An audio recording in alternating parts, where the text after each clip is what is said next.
Estimados alumnos, sean ustedes muy bienvenidos a una nueva videoclase de la materia Práctica Docente 4, Residencia en el nivel secundario. En este encuentro vamos a estar desarrollando todo lo concerniente al módulo 2 de la materia de práctica, ¿sí?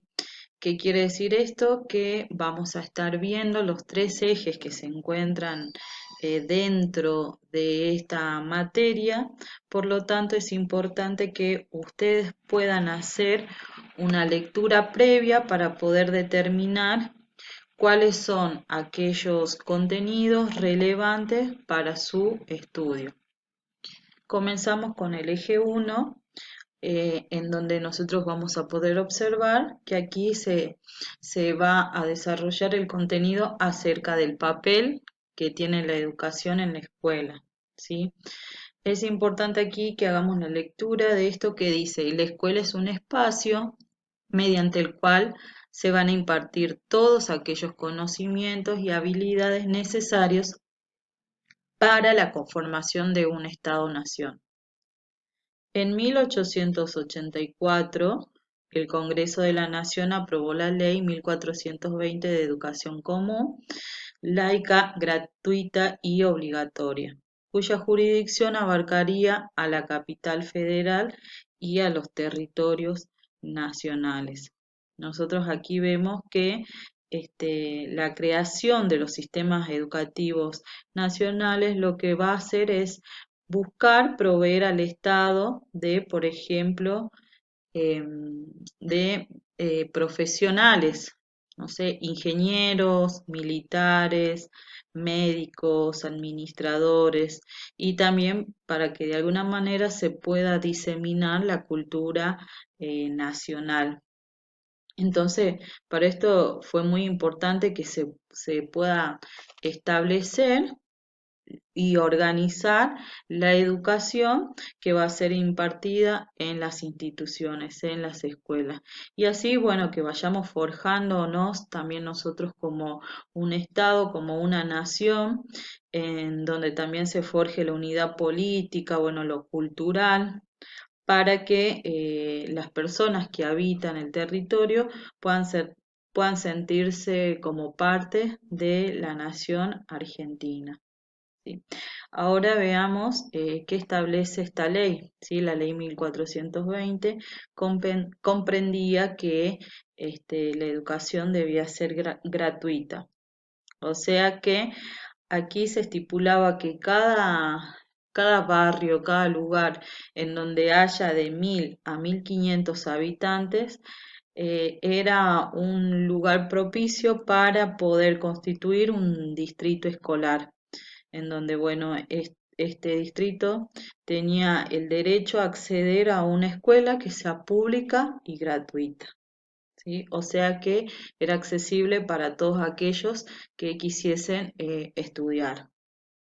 Cuando hablamos de laica, hacemos referencia a la enseñanza religiosa, que solo podía ser impartida en estas instituciones, en las instituciones públicas, a los niños, también con su respectiva comunión, y esta educación se la daba dentro del establecimiento, ya sea antes o después de las horas de clase.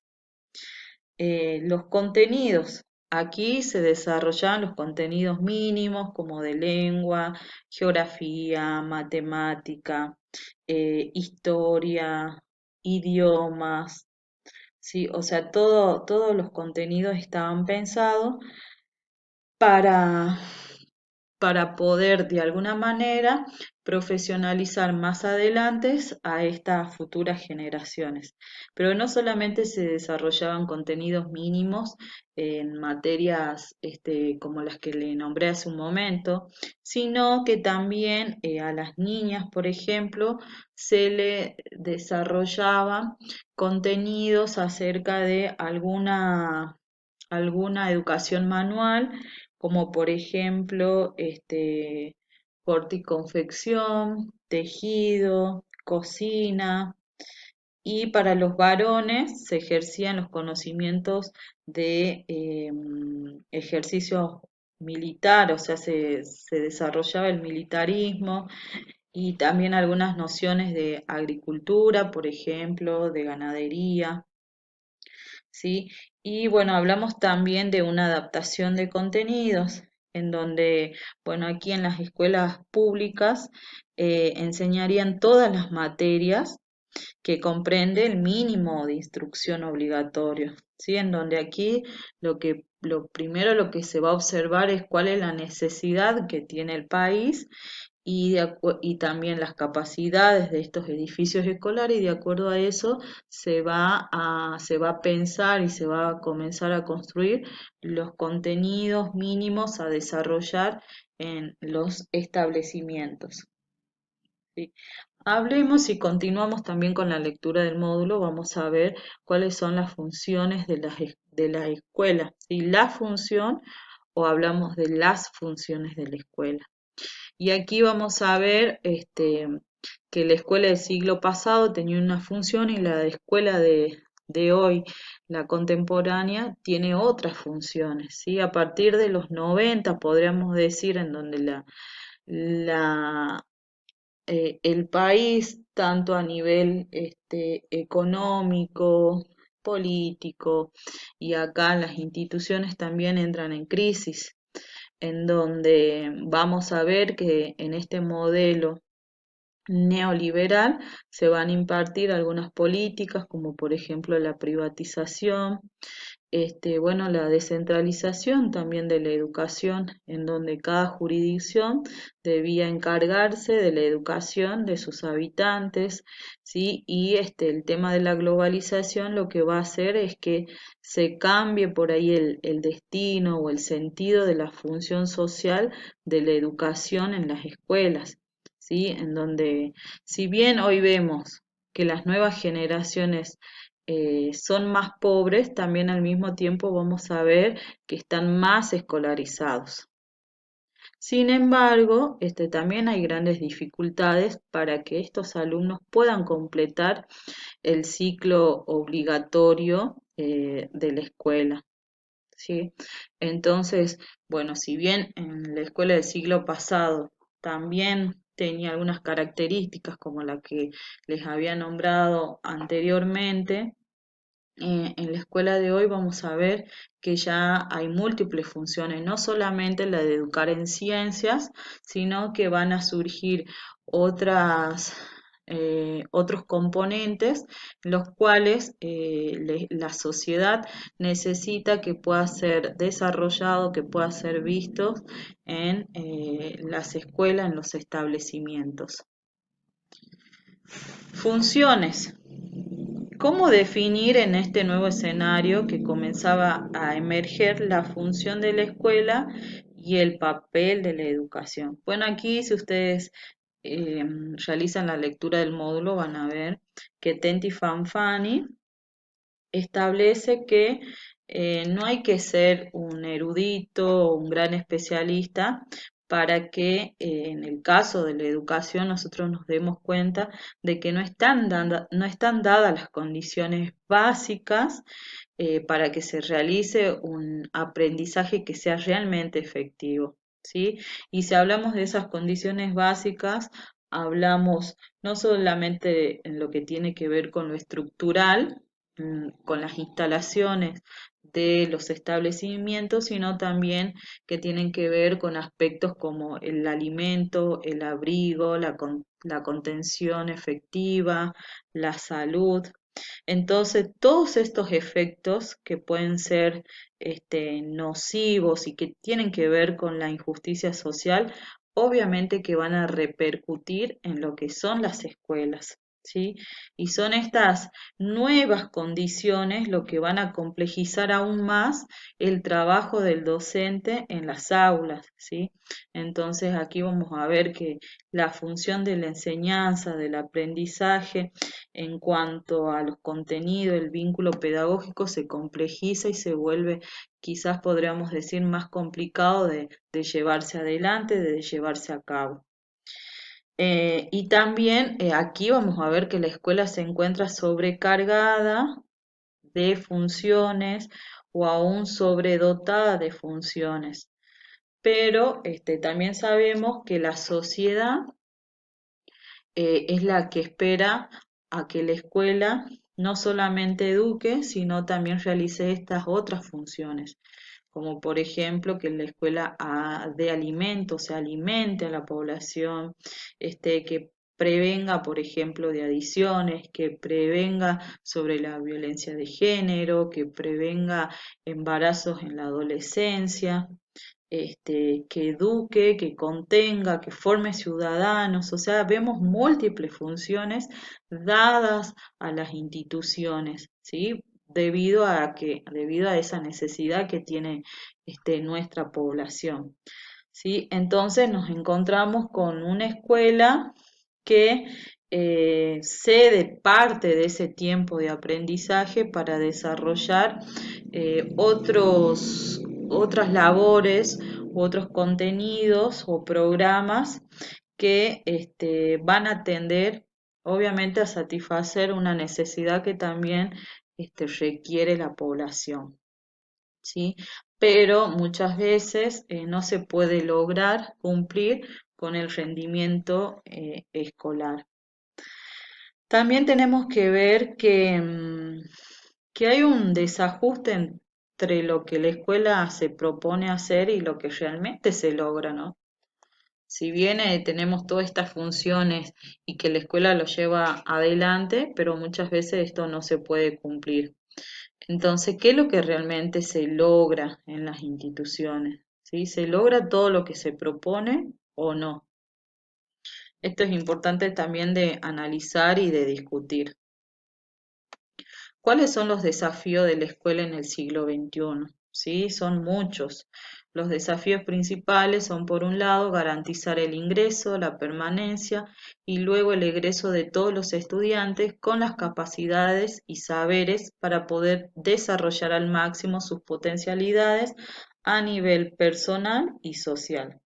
Bueno, aquí nosotros tenemos que, para lograr esto, profundizar en las estrategias pedagógicas que nos lleven o que nos orienten a fortalecer las trayectorias de los estudiantes y así de esa manera poder generar las condiciones de enseñanza, las condiciones institucionales que vayan a favorecer el aprendizaje de todos los alumnos y que de alguna manera podamos ver un compromiso de justicia educativa en estos alumnos.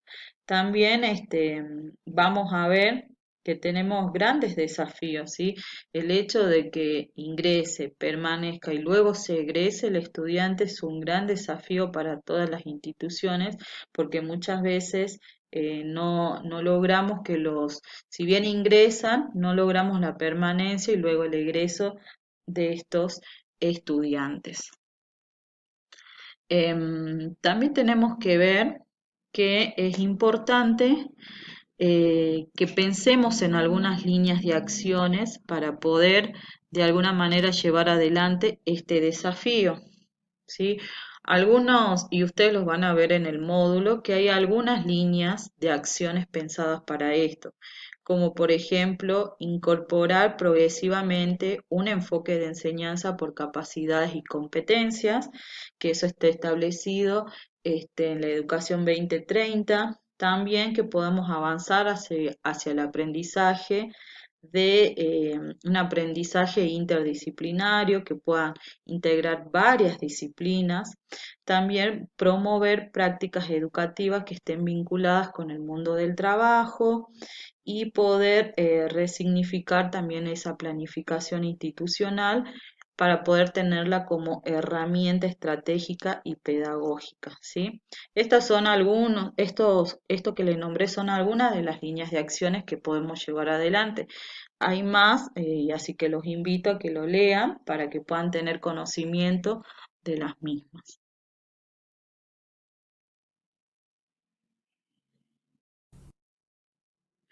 En el sistema educativo que nos encontramos hoy en día, también vamos a ver que está establecido el MOA para la educación 2030, que es el marco de organización de los aprendizajes, en donde aquí se observa que la relevancia de esto es que se puedan desarrollar en los alumnos determinadas competencias, como por ejemplo, y lo ven aquí en la imagen, el pensamiento crítico, el aprender a aprender, compromiso y responsabilidad, trabajos con otros, comunicación, resolución de problemas. Algunas de estas competencias deben ser desarrolladas dentro del marco de contenidos de un área en específica, ¿sí? Cada una de las áreas seguramente se va a ir adaptando, se va a ir orientando a algunas de estas competencias. Y hay otras en donde van a incorporar la mayoría de estas competencias, ya sea en su materia o trabajando con otras materias al mismo tiempo, ¿sí? Por ejemplo, la comunicación, si queremos ver acá, ustedes en el módulo lo tienen desarrollado cada uno de estos, pero si queremos hablar de comunicación, vamos a ver qué implica el escuchar, el comprender, el expresar conceptos, pensamientos, sentimientos, opiniones. ¿Sí? O sea que aquí hay un proceso activo que es intencional y que supone, por un lado, obviamente la posibilidad de seleccionar y, y también analizar críticamente algún tipo de fuente bibliográfica, ¿sí?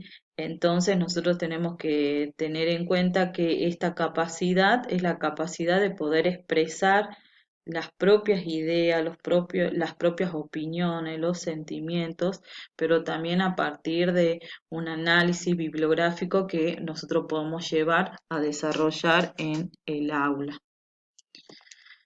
Sí, ¿cuál es el rol docente en la actualidad? Sí, el rol, aquí vamos a ver, ustedes van a ver en el módulo que había un rol docente en el siglo pasado y un rol docente en la actualidad, que va de la mano de lo que hablamos hace un momento sobre la escuela del siglo pasado y la escuela del día de hoy.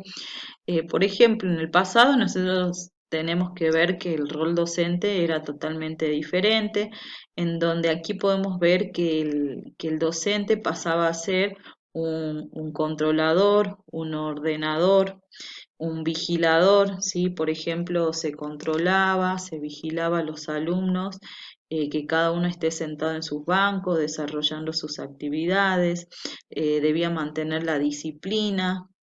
Después podemos ver que también aquí se castigaba a aquellos que no tenían una conducta, perdón, adecuada. Y acá se veía como al docente como un modelo, ¿sí? Una persona que tenía valores, una persona que tenía el manejo de información, la única persona que tenía el manejo de información. También acá, por ejemplo, se vigilaba a los alumnos que estén bien aseados con el fin de que se evite enfermedades. Entonces se controlaba la limpieza del cuello del alumno, las orejas, el cabello. O sea, tenía otro sentido el rol docente. En la actualidad vemos que esto ha cambiado y, y que bueno, esto ya no se practica, sino que hay otras demandas para el docente. Y bueno, es acá en donde nosotros tenemos que ver que se van a expandir o se tiende a expandir las experiencias, el pensar. Aquí vamos a ver que el docente debe generar una actitud crítica en donde pueda entender el lugar que ocupa el conocimiento, ¿sí? Y no podemos limitar a la escuela a que solamente tiene la función de formar a las futuras generaciones o al docente como una persona que solamente da clases o que transmite un determinado contenido, sino que hay una diversidad de hechos, de acciones que llegan a las instituciones educativas de la mano del docente. Entonces, nosotros tenemos que tratar de comprender la práctica docente ya desde una perspectiva más compleja y más diversificada, ¿sí? Y aquí yo quiero que ustedes puedan analizarse, puedan ver y observar cuál es este rol docente, desde su trayectoria escolar, desde sus vivencias en las prácticas anteriores, cuáles son aquellos condicionantes que finalmente van a ir delineando el perfil docente al cual ustedes apuntan, ¿sí? También vamos a ver que hablamos de autonomía docente, pero realmente se da esta autonomía.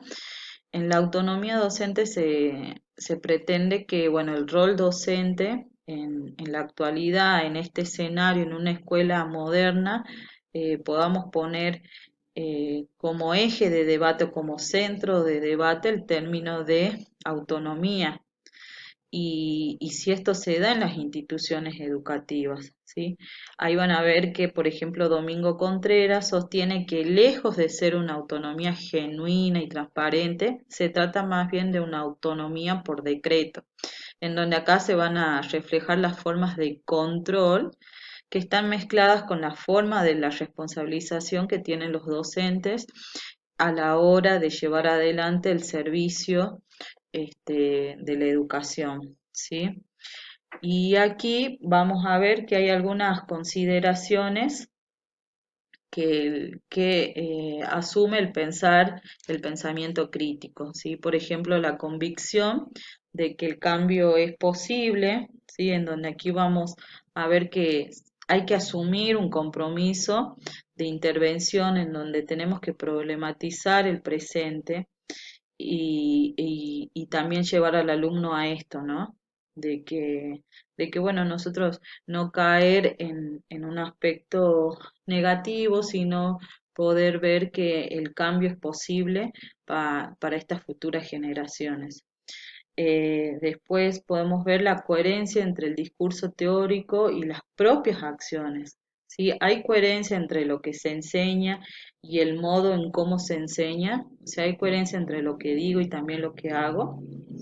El compromiso, asumir responsabilidades. ¿Sí?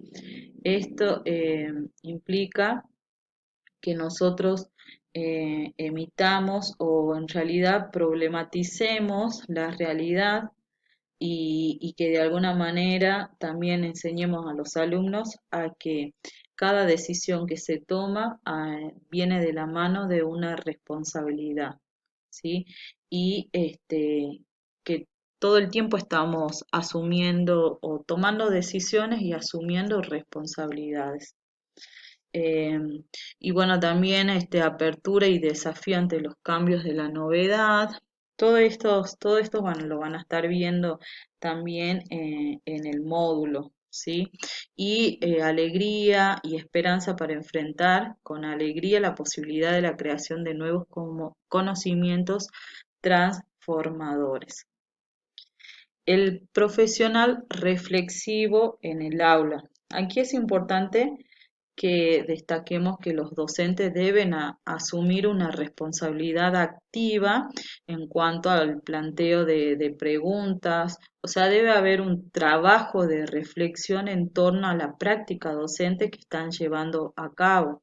Sabemos que esto no es sencillo, sino que implica que podamos ver una serie de conjuntos o de factores en realidad que van a estar de alguna manera delimitando nuestras acciones, pero es importante que tengamos el hábito del acto de reflexionar, ¿sí? Desde nuestro lugar como docente y que eso obviamente nos va a llevar a transformar nuestras acciones, porque a partir de esa reflexión nosotros podemos ver qué acciones nos sirvieron y cuáles no, y cuáles volver o cuáles modificar. La práctica docente como acto político, ¿sí? Implica aquí que podamos pensar a la escuela como docentes comprometidos en investigar y también sobre las consecuencias de los diversos modos de estar en el mundo, ¿sí? Paulo Freire sostenía que a través de la praxis político-educativo que el hombre debía convertirse en sujeto de la historia para transformarla, ¿sí? Y bueno, y esto va a ser posible solamente si nosotros tenemos la posibilidad del diálogo, tenemos la posibilidad de saber cuáles son las necesidades del otro, en este caso del alumno, y que esta tarea de docente nos lleve a poder transformar la vida de estos estudiantes con el cual nos encontramos, ¿sí? Que nuestra función sea no de cerrarnos y de solamente impartir lo que nos dice el diseño curricular, sino que de alguna manera nosotros podamos también atender las expresiones de nuestros estudiantes, cuáles son sus necesidades y ir negociando sobre esto y poder de alguna manera resolver entre lo que tenemos que desarrollar como contenido y sobre también lo que a ellos les gustaría de alguna manera aprender, ¿sí? ¿Y qué implica el pensar también la práctica docente como acto político? Que podamos pensar a la escuela, ¿sí?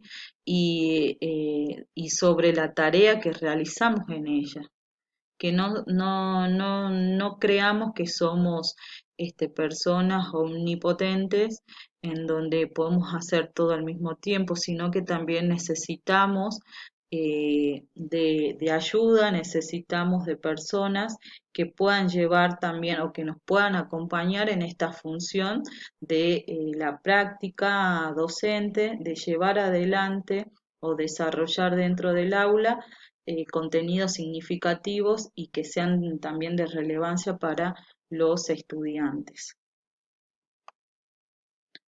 Los componentes éticos en la práctica docente. Bueno, aquí yo les puse algunos, ustedes también lo van a ir viendo, ¿sí? Y aquí vamos a ver que en la Educación Nacional 206 van a ver que hay algunos componentes éticos que persiguen la educación, como por ejemplo asegurar una educación de calidad, con igualdad de oportunidades y posibilidades, garantizar una educación integral que desarrolle todas las dimensiones de la persona y habilite tanto para el desempeño social y laboral como para el acceso a estudios superiores. ¿Sí? Bueno, y ahí van a seguir viendo cuáles son los otros componentes o en realidad, sí, componentes éticos que persigue la educación que está dentro del artículo 11, ¿sí? Em, bueno, y acá también van a ver otros de los componentes, como por ejemplo, la profesión docente no puede ser desarrollada sin tener la convicción de lo que se está haciendo. Es una coherencia ética y profesional. Es necesario desarrollar la habilidad de escucharnos, ya que esto facilita la democratización misma del acto de educar, en el sentido de reconocimiento de la singularidad de cada uno, ¿sí? Y es importante reconocer que la tarea de la práctica docente no es incorporar solamente saberes, sino más bien posibilitar el desarrollo de ciertas habilidades de cognición y curiosidad que potencian el pensamiento crítico y autónomo, ¿sí?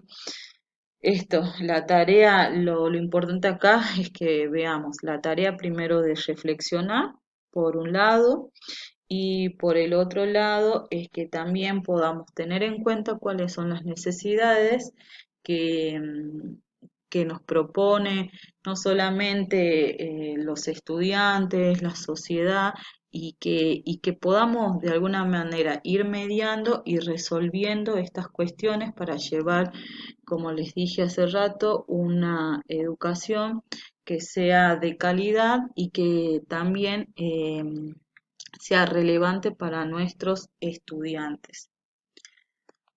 Bien, acá ya estaríamos finalizando los contenidos a grandes rasgos y de manera general, ¿no? Los contenidos que van a estar viendo en el módulo 2 de la materia práctica docente 4.